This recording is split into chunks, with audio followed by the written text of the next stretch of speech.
Ada sebuah kota di India yang membuat batas antara kehidupan dan kematian terasa jauh lebih tipis daripada yang biasa kita bayangkan. Setiap hari, orang datang ke kota ini untuk berdoa, mandi di sungai, berdagang, bekerja, belajar, menikmati musik, membeli kain, atau sekedar melihat sesuatu yang mungkin tidak pernah mereka temui di tempat lain. Tetapi ada juga orang yang datang dengan alasan yang jauh lebih serius. Mereka datang karena percaya bahwa mati di kota ini memiliki makna yang berbeda. Nama kotanya adalah Varanasi, kota yang juga dikenal sebagai Banaras dan Kashi. Dari luar, Varanasi mungkin terlihat seperti kota tua di tepi sungai Gangga, tetapi semakin lama melihatnya, semakin sulit menentukan sebenarnya kota ini sedang menunjukkan apa. Karena di suatu tempat yang sama, kehidupan berjalan seperti biasa, sementara kematian diberlakukan sebagai bagian dari perjalanan spiritual. Pekerjaan yang dianggap rendah bisa menjadi bagian dari ritual yang dianggap suci. Sungai yang dipandang sakral harus menghadapi persoalan pencemaran, dan tradisi yang telah bertahan selama berabad-abad sekarang hidup berdampingan dengan pariwisata, perdagangan, kendaraan, hotel, restoran, dan ekonomi modern. Jadi sebelum membahas hal-hal yang paling terkenal dari Varanasi, ada satu fakta yang perlu dipahami terlebih dahulu. Kota ini bukan sekedar kota tua. Varanasi adalah kota yang tidak pernah benar-benar meninggalkan masa lalunya. Pemerintah India sendiri dan berbagai sumber sejarah menggambarkan Varanasi sebagai salah satu kota tertua yang terus dihuni di dunia. Kawasan riverfrontnya memiliki sejarah permukiman dan aktivitas manusia yang sangat panjang, sementara tradisi keagamaannya berkembang selama berabad-abad. Tetapi yang membuat Varanasi menarik bukan sekedar angka usianya. Kota tua biasanya kita bayangkan seperti peninggalan sejarah, bangunan lama, situs kuno, lalu kehidupan modern dibangun di luar kawasan tersebut. Namun Varanasi tidak bekerja seperti itu. Masa lalu dan masa sekarang justru bercampur di jalan yang sama. Gang-gang sempit yang telah berusia sangat tua masih menjadi bagian dari kehidupan sehari-hari. Di satu sisi ada ritual yang diwariskan turun-temurun, di sisi lain ada hotel, toko, internet, kamera wisatawan, kendaraan, dan bisnis yang hidup dari orang-orang yang datang untuk melihat kota ini. Jadi ketika seseorang berjalan di Varanasi, ia tidak sedang masuk ke museum yang menyimpan masa lalu. Ia masuk ke kota yang masa lalunya masih dipakai untuk menjalani kehidupan hari ini. Dan mungkin justru karena itulah kota ini bisa bertahan. Ada sesuatu yang terus membuat manusia datang kembali, sesuatu yang membuat sungai di depan kota ini bukan sekedar sungai, dan membuat kematian bukan sekedar akhir dari kehidupan. Bagi banyak umat Hindu, Varanasi memiliki kedudukan spiritual yang sangat penting. Salah satu keyakinan yang sangat terkenal adalah bahwa meninggal di Varanasi dapat membantu seseorang mencapai moksa, pembebasan dari siklus kelahiran dan kematian. Kepercayaan inilah yang membuat kematian di Varanasi memiliki tempat yang sangat berbeda. Di banyak kota, kematian sebisa mungkin dipisahkan dari kehidupan sehari-hari. Jenazah dibawa ke tempat tertentu, ritual dilakukan, lalu kehidupan kembali berjalan dan kematian perlahan disingkirkan dari ruang publik. Namun di Varanasi, jaraknya bisa terasa jauh lebih dekat. Di sepanjang tepian Gangga terdapat ghats, tangga-tangga besar yang menghubungkan kota dengan sungai. Ada ghats untuk ritual, ada tempat untuk mandi, ada tempat untuk aktivitas sosial, dan ada pula ghat yang terkenal karena kremasi. Salah satunya adalah Manikarnika Ghat. Di sana api kremasi menjadi bagian dari pemandangan kota. Keluarga datang bawa jenazah, ritual dilakukan, kayu disusun, api menyala, dan pada saat yang sama, kota tetap bergerak. Orang berjalan melewati kawasan tersebut, perahu tetap membawa penumpang, pedagang tetap bekerja, wisatawan tetap berdatangan. Kehidupan tidak berhenti hanya karena ada kematian di dekatnya. Justru kematian telah menjadi bagian dari kehidupan kota itu sendiri. Dan ketika kematian menjadi bagian dari aktivitas sehari-hari, muncul pertanyaan yang mungkin tidak langsung terpikirkan oleh wisatawan. Siapa yang melakukan pekerjaan di balik semua ritual itu? Karena sebuah ritual tidak berjalan hanya karena ada keyakinan.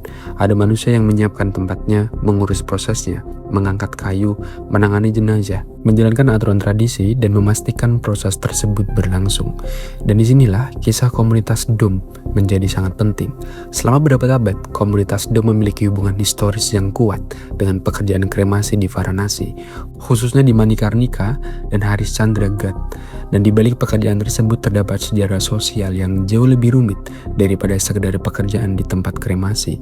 Komunitas Dom merupakan kelompok Dalit yang secara historis mengalami marginalisasi dalam struktur kasta India. Mereka berada di posisi sosial yang rendah dalam sistem yang selama berabad-abad menentukan status seseorang berdasarkan kelahiran. Tetapi ada sesuatu yang sangat ironis.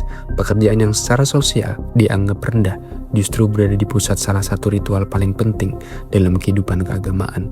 Orang-orang yang dibutuhkan agar ritual suci dapat berlangsung tidak otomatis mendapatkan kedudukan sosial yang tinggi karena pekerjaan tersebut. Dan disitulah Varanasi mulai memperlihatkan paradoks yang berbeda. Ini bukan lagi cerita tentang kota tua, bukan pula sekedar cerita tentang kremasi. Ini adalah cerita tentang bagaimana masyarakat menentukan nilai sebuah pekerjaan dan nilai seseorang yang melakukan pekerjaan tersebut. Ada pekerjaan yang dibutuhkan semua orang, tetapi tidak selalu dihormati. Ada pekerjaan yang dianggap kotor, tetapi tidak bisa dihilangkan dari kehidupan sosial. Dan ada kelompok manusia yang selama bertahun-tahun hidup dengan stigma, tetapi memiliki peran yang tidak mudah digantikan dalam ritual yang dianggap sakral. Penelitian akademik mengenai komunitas Dem di Varanasi menunjukkan bagaimana pekerjaan kremasi, marginalisasi kasta, kondisi ekonomi, dan kehidupan sosial mereka saling berhubungan. Jadi ketika melihat api kremasi di Varanasi yang terlihat sebenarnya bukan hanya sebuah ritual kematian. Di balik api itu ada sejarah tentang pekerjaan, kelas sosial, kasta, dan manusia yang mewarisi pekerjaan yang mungkin tidak akan dipilih oleh kebanyakan orang jika mereka memiliki pilihan yang sama. Sebuah pekerjaan yang bisa dianggap rendah, tetapi masyarakat tetap bergantung kepadanya. Dan persoalan kasta ini penting karena Varanasi bukannya tempat orang datang untuk mencari pembebasan spiritual. Kota ini juga memperlihatkan bagaimana tradisi sosial yang sangat tua bisa terus bertahan berdampingan dengan kehidupan modern. India telah mengalami perubahan besar, pendidikan berkembang, kota-kota tumbuh, industri dan teknologi berubah, tetapi jejak struktur sosial lama tidak hilang hanya karena zaman berubah. Di Varanasi, lapisan-lapisan itu bisa terlihat jauh lebih jelas karena ritual, pekerjaan, dan kehidupan masyarakat masih saling berdekatan. Apa yang dianggap suci bisa berdampingan dengan pekerjaan yang dianggap tercemar. Orang bisa datang ke tempat ini untuk mencari makna spiritual, sementara orang lain datang setiap hari karena pekerjaan. Dan dua kelompok itu bisa berada di ruang yang sama, tetapi melihat tempat tersebut dari sudut yang sama sekali berbeda. Namun ada satu elemen yang membuat semua cerita tadi terhubung. Tanpa elemen ini, Varanasi tidak akan menjadi Varanasi. Bukan kuilnya, bukan kremasinya, bukan wisatawannya, yaitu Sungai Gangga. Dari sepanjang tepian sungai inilah bentuk kota berkembang. Ghats menjadi titik pertemuan antara kota dan air. Ritual keagamaan berlangsung di sana. Orang mandi di sana, perahu membawa wisatawan, pedagang mencari penghasilan, kremasi dilakukan di tepiannya. Bahkan gambaran Varanasi yang paling sering muncul di internet hampir selalu memiliki Gangga di dalamnya. Tetapi menyebut Gangga hanya sebagai sungai suci juga belum cukup. Bagi banyak umat Hindu, Gangga memiliki makna spiritual yang sangat dalam. Sungai ini bukan sekedar tempat air mengalir dari satu tempat ke tempat lain, ia dipandang sebagai sesuatu yang memiliki hubungan khusus dengan kehidupan spiritual manusia. Dan karena Varanasi dibangun begitu erat dengan sungai ini, Gangga pada akhirnya menjadi bagian dari identitas kota itu sendiri. Tetapi justru disinilah cerita Varanasi menjadi semakin sulit, karena sungai yang begitu sakral ternyata juga harus berhadapan dengan persoalan yang sangat duniawi, limbah, populasi, urbanisasi, sanitasi, aktivitas ekonomi, dan tekanan dari sebuah kota yang terus hidup. Pemerintah India melalui National Mission for Clean Ganga secara terbuka mencatat persoalan pencemaran dan kesenjangan kapasitas pengelolaan limbah di kawasan Sungai Gangga. Jadi ada sebuah kontradiksi yang sulit diabaikan. Satu sungai bisa dipandang sebagai sesuatu yang suci oleh jutaan orang, tetapi pada saat yang sama harus diselamatkan dari konsekuensi aktivitas manusia. Dan ini bukan alasan untuk menyederhanakan persoalan menjadi orang-orang mencemari sungai yang mereka anggap suci, karena realitasnya jauh lebih rumit. Ada kota yang membutuhkan sistem sanitasi, ada masyarakat yang bergantung pada sungai, ada aktivitas keagamaan, ada limbah domestik, ada pertumbuhan penduduk, ada pariwisata, dan ada kebijakan pemerintah. Semuanya bertemu di tempat yang sama. Dan semakin lama melihat Varanasi, semakin terlihat bahwa kota ini bukan sekedar tempat dengan banyak ritual aneh atau tradisi kuno. Kota ini seperti sebuah lapisan sejarah yang belum selesai ditulis. Di satu sisi, orang datang untuk menghadapi kematian, namun di sisi lain ada manusia yang bekerja dari kematian itu. Di satu sisi, pekerjaan tersebut dibutuhkan untuk menjalankan ritual, namun di sisi lain, orang yang mengerjakannya bisa membawa sejarah marginalisasi sosial. Lalu semuanya berlangsung di tepi sungai yang dianggap suci, tetapi juga menghadapi permasalahan pencemaran. Dan kita bahkan belum menyentuh sisi Varanasi yang membuat kota ini tetap hidup ketika tidak ada jenayah yang datang. Karena ternyata Varanasi tidak hanya hidup dari kematian, ada dunia lain di balik kota ini, dunia musik, kain, kerajinan, perdagangan, pendidikan, makanan, dan pariwisata yang membuat jutaan kehidupan tetap bergerak. Dan disitulah Varanasi mulai menunjukkan wajahnya yang paling berbeda. Kalau selama ini Varanasi hanya dikenal sebagai kota tempat orang datang untuk berdoa dan menghadapi kematian, gambaran itu sebenarnya baru memperlihatkan sebagian kecil dari kota ini. Karena begitu matahari naik dan aktivitas di sekitar Gangga mulai berubah, Varanasi menunjukkan sisi lain yang sama kuatnya, kota perdagangan, kota kerajinan, kota musik, pendidikan, makanan, dan pariwisata. Di balik gang-gang tua dan bangunan yang terlihat seperti berasal dari masa lalu, ada ribuan orang yang menjalankan kehidupan ekonomi modern. Toko mulai dibuka, pedagang menawarkan barang, restoran menerima pelanggan, pengemudi perahu membawa wisatawan menyusuri Gangga, pengrajin mulai bekerja, dan salah satu produk yang buat nama Varanasi dikenal jauh melampaui India adalah kain sutranya. Tradisi tekstil Varanasi sudah berlangsung selama berabad-abad, terutama memproduksi kain sutra dan sari Banarasi yang terkenal karena pola rumit dan teknik tenunnya. Kain ini bukan sekedar souvenir untuk wisatawan, bagi banyak orang, produksi tekstil merupakan bagian dari mata pencarian dan warisan keterampilan yang diturunkan dari generasi ke generasi. Artinya, ketika melihat sebuah sari Banarasi yang terlihat mewah di toko, ada proses panjang di belakangnya, benang, desain, teknik tenun, keterampilan tangan, waktu, dan manusia yang mengajarkannya. Dan disinilah kita kembali menemukan sesuatu yang menarik tentang Varanasi. Kota ini memang sangat terkenal karena spiritualitasnya, tetapi kehidupan masyarakatnya tidak berhenti pada ritual. Ada ekonomi yang tumbuh dari keterampilan manusia, dan ada keterampilan itu sendiri menjadi bagian dari identitas kota itu sendiri. Jadi Varanasi bukan hanya tempat orang datang untuk mencari sesuatu yang bersifat spiritual, ada orang yang datang untuk membeli, menjual, bekerja, membuat, mengajar, dan membangun kehidupan. Dan bukan hanya kain yang menjadi bagian dari identitas kota, musik juga memiliki posisi yang sangat kuat. Bahkan UNESCO memasukkan Varanasi dalam Creative City Network sebagai City of Music, sebuah pengakuan terhadap tradisi musik yang telah berkembang dan diwariskan di kota tersebut. Musik klasik India, pertunjukan, festival, dan pendidikan musik menjadi bagian dari kehidupan budaya Varanasi. Nama-nama besar dalam musik India juga memiliki hubungan dengan kota ini.